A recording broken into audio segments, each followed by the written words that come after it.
Hello, I'm the 10-minute English teacher. Let's get you exam ready. Today for English Literature Paper 2, I'm going to be talking to you about how to smash unseen poetry.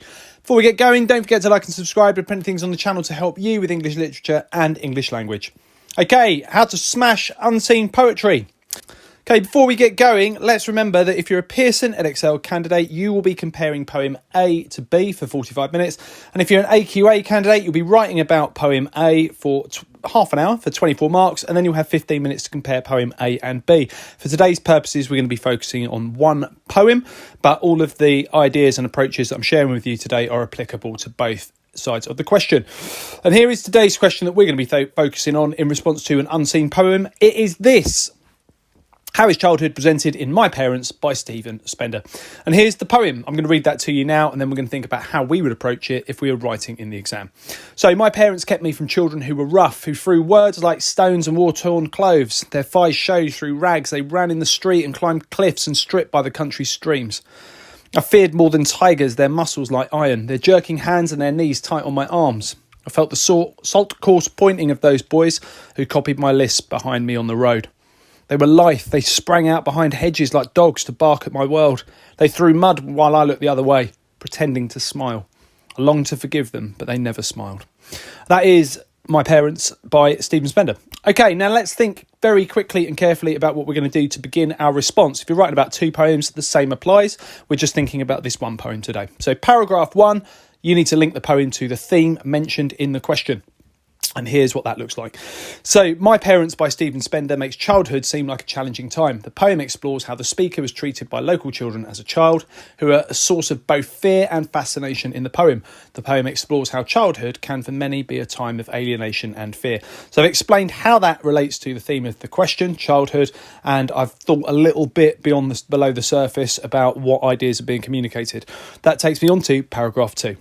So for paragraph 2, you're going to write a paragraph about the structure of the poem. Does it rhyme, and what choice of metre has been made, or have they chosen to use an irregular metre?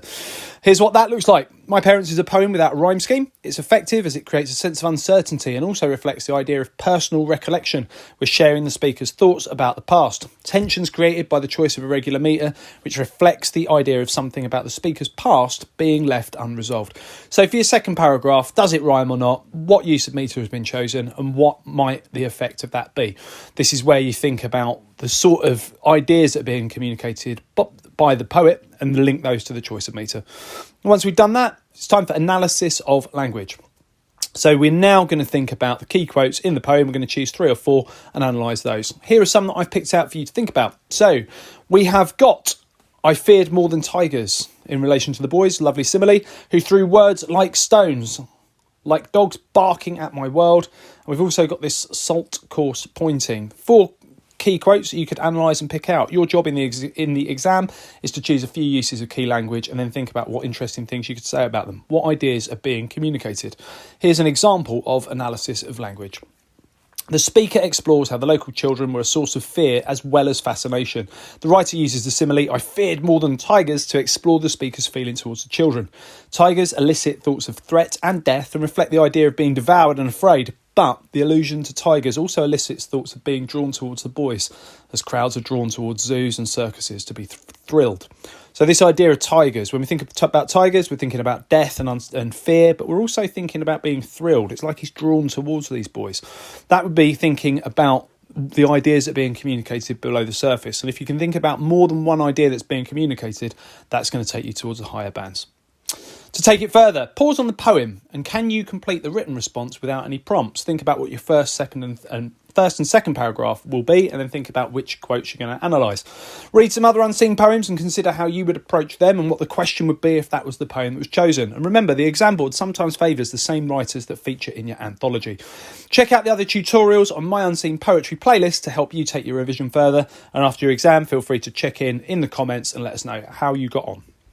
Okay, check out the other videos on my channel. I'll continue to add content. Feel free to ask something you'd like to see me cover in the comment section. Don't forget to like and subscribe and share, and keep revising.